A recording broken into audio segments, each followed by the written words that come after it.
After work, I sit in my car for another hour and I tell everyone at home that I got stuck in traffic. And strangely enough, that's the happiest part of my day. After work, I park a couple of blocks from home, turn off the engine, and just exist without music. Sometimes I put on a podcast, sometimes I just look at a leaf that fell on the windshield, text a family chat, traffic again. And I sit there like a raccoon who is just pretending to be an adult coping with life that IT all started with a tough week. I told myself I needed 5 minutes just to breathe and not drag work home. 5 minutes quickly turned into 15 and then into an hour. Now, this quiet metal box is the only place where nothing is demanded of me. However, there is something that is unpleasant to admit. I've been skipping family dinners. I've been ignoring calls and coming home with a tired smile and the usual excuse about a broken down truck. After all, there's always a broken down truck somewhere, even if I wasn't anywhere near the highway. I'm not cheating on my wife. I'm not looking for a new job. I'm just burnt out and addicted to the feeling that no one can reach me. And I'm also afraid that if I say directly,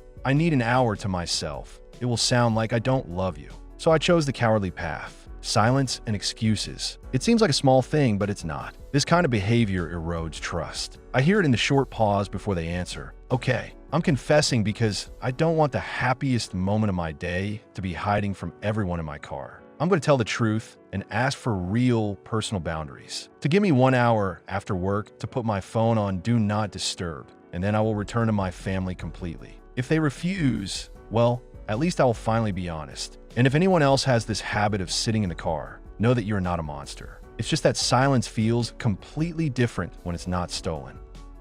I'm 29 and my partner is 28. We met 8 years ago, just before I finished college. We hit it off almost immediately. A few months after I graduated, she moved in with me along with her 3-year-old son. Right after university, I started earning just over $100,000 a year working a large bank. And then I started my own business and built a very successful career. My income was more than enough for the three of us, so I was comfortable letting her stay home, pursue hobbies, and volunteer. I thought we were doing great. For the past 4 years, she had been pushing me toward marriage, but the perfect moment never arrived. I wanted to establish my business first, and she seemed fine with that. Last week, she asked me what I thought about open relationships and how about making ours one of them. I figured out why she asked this. I travel a lot for work, and she probably wanted some fun on the side while I was away. Hell, maybe she already has someone? At that moment, I knew it was over between us, but I decided to first figure out how badly I was screwed before ending things that I arranged to meet with a lawyer friend of mine knew.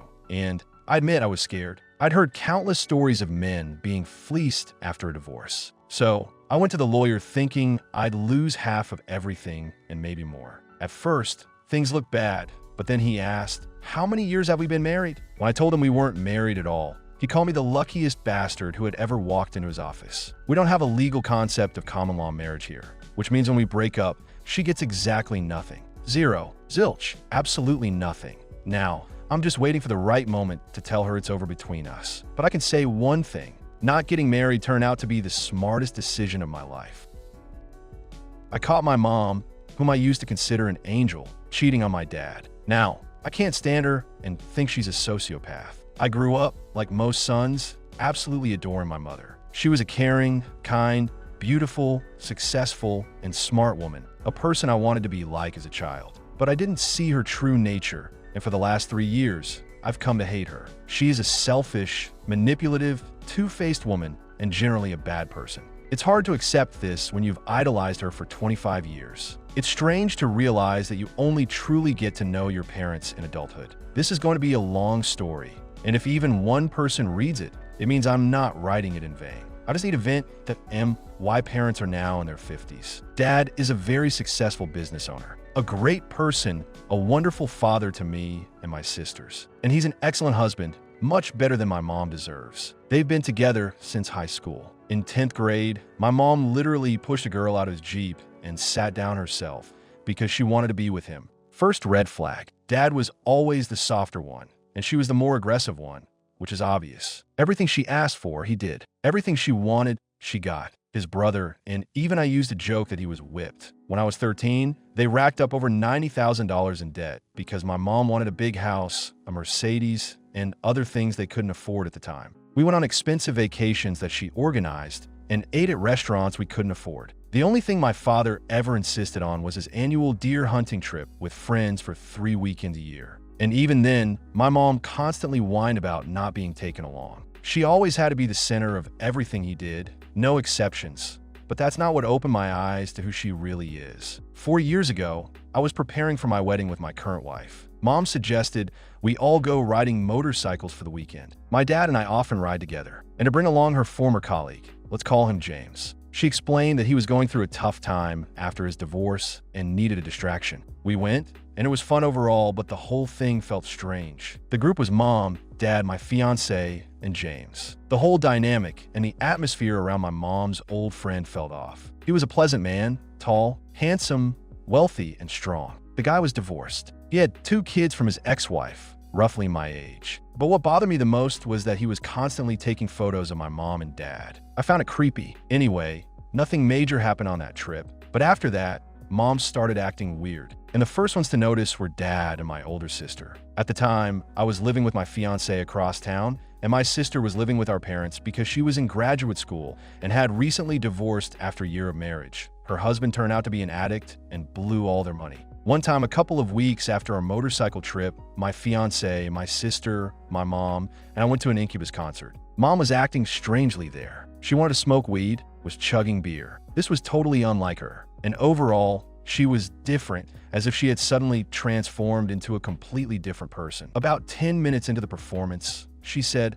"I'm going to grab a beer." She left and disappeared for an hour. After about 45 minutes, I got worried and went to look for her, but came back empty-handed. I asked my sister if she tried calling her. She rolled her eyes and said, "I didn't even try. She's probably calling James. What the hell?" And then she drops on me that she and Dad's suspect mom is having an affair with him. My sister explained that Mom was acting suspiciously. She changed the password on her phone and iPad, leaves the room to talk on the phone, and whispers. She even put a damn jar of stones on her phone while she slept to wake up if anyone touched it. Dad somehow managed to peek at her phone before the password change and briefly read a message with James. It contained strange, ambiguous text. Eventually, Mom finally returned to us at the concert, and I was overwhelmed with a mix of emotions, anger, and despair. I asked her why she took so long. She didn't even have the beer she supposedly went to get. She replied, "Oh, I ran into some old friend from my previous job." It was immediately clear that this was total nonsense. What are the chances that her friends in their 50s would also suddenly go to an Incubus concert? I tried to clarify. And who were they? She clearly didn't expect that question and vaguely replied, "You don't know them." Then I asked, "Well, what are their names?" She started to stammer, stumbled, and finally gave out some made-up names. My wife and sister listened intently as I interrogated her, while in the background, Brandon Boyd was tearing up the stage, performing Pardon Me. In the end, I got tired of her lying and gave up. But inside, I was boiling. I was furious and simultaneously crushed, thinking about Dad. By that time, my sister had reached the same level of disgust as I had, so she just stayed silent. We all just pretended nothing happened and left the conversation until the next day. After that incident at the concert, my sister told Dad what happened, and he finally confronted Mom directly. He demanded to see her call history and saw a 45-minute conversation with James right during the concert, plus many others. He furiously asked what the hell was going on, and she said James was having a difficult period because of his ex-wife, who it turns out had become an alcoholic, and she was just helping him as a friend. To avoid stretching this story out indefinitely,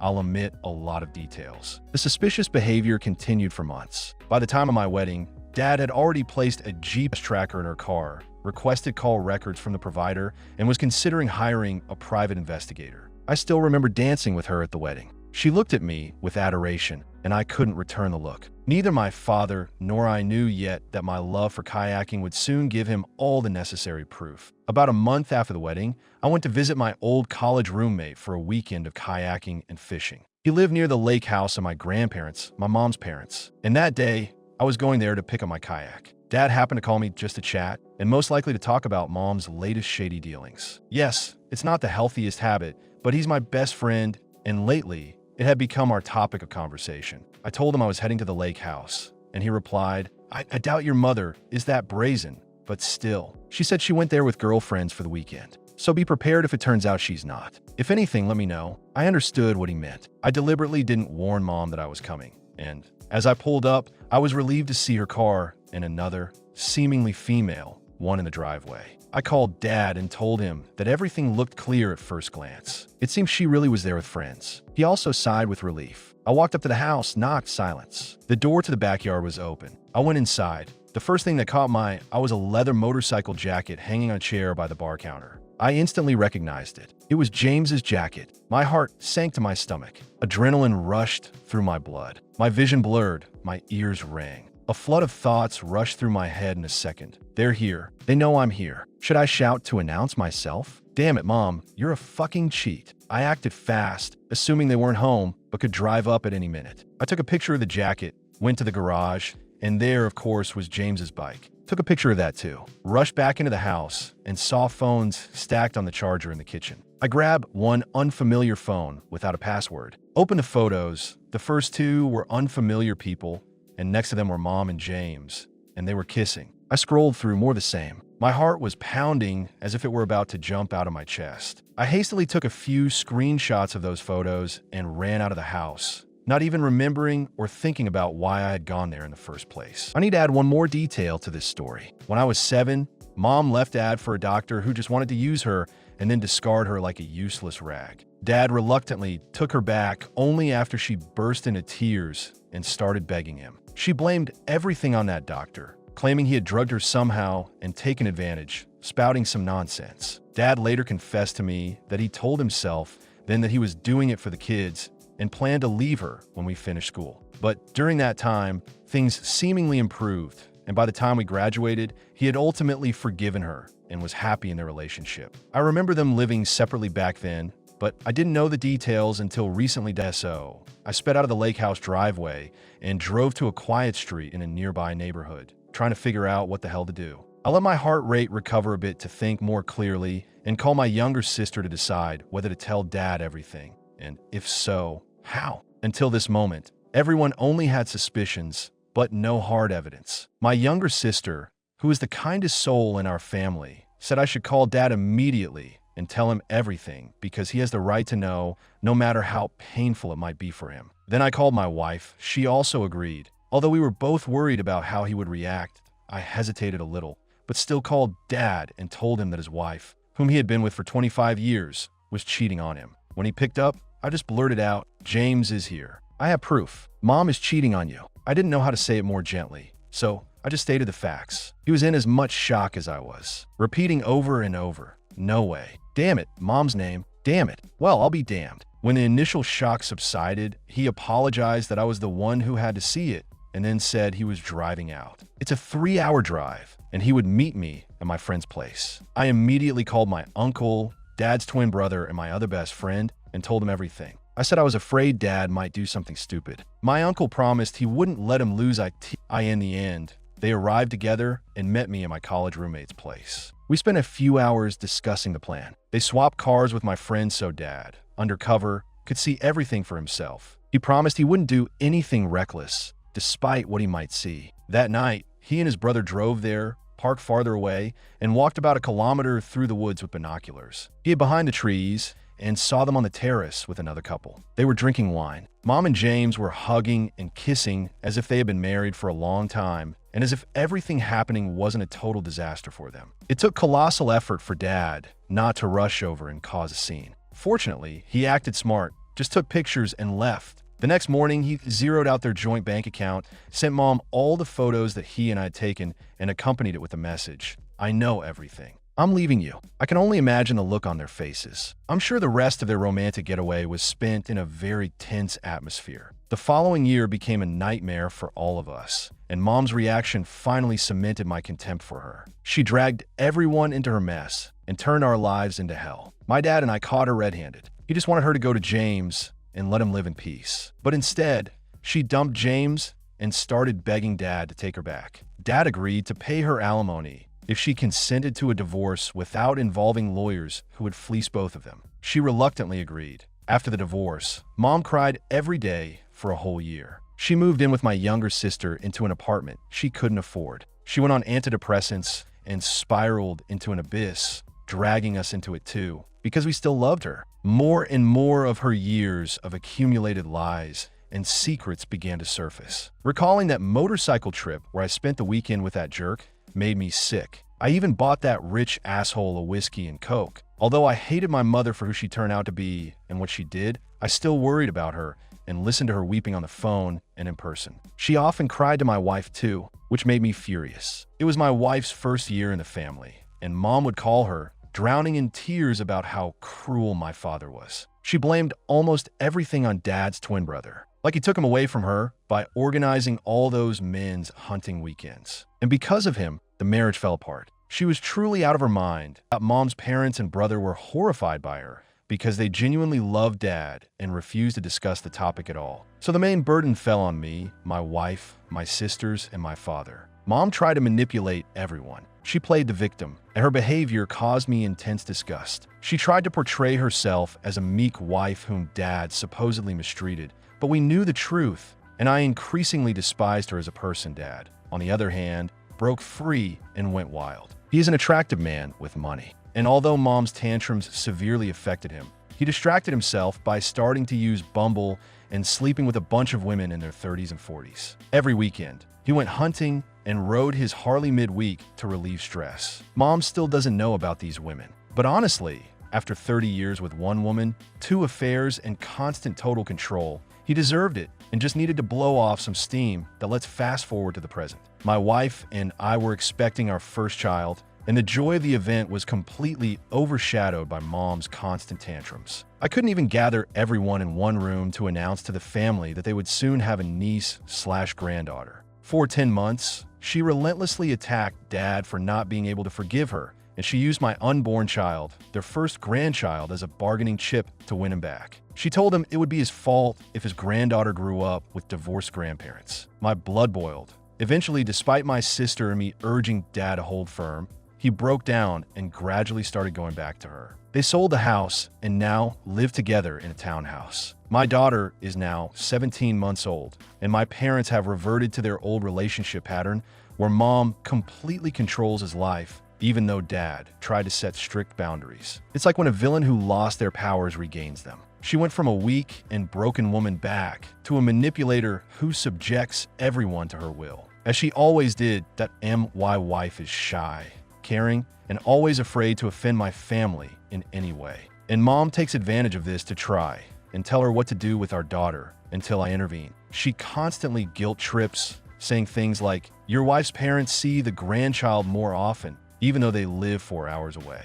Well, yes, you crazy monster, because they are good people. When I talk to Mom now, there's not a drop of love in my voice. I don't want to hate her, but her flaws are too obvious. She's a sociopath who needs to control everyone. We all love her despite this, but I'm the only one who openly calls her out on the crap she pulls. My older sister barely speaks to her. My daughter adores her grandma, and that both pleases and annoys me. Mom doesn't deserve my father and doesn't deserve forgiveness, especially considering this is the second affair we know about that I don't know how to end my story. I just wish my mom wasn't such a terrible person. I guess I should be grateful that all this didn't happen sooner. Otherwise, I wouldn't have realized that a good woman exists, and I probably would have just forgotten how to trust. Thank you if you read it all the way through.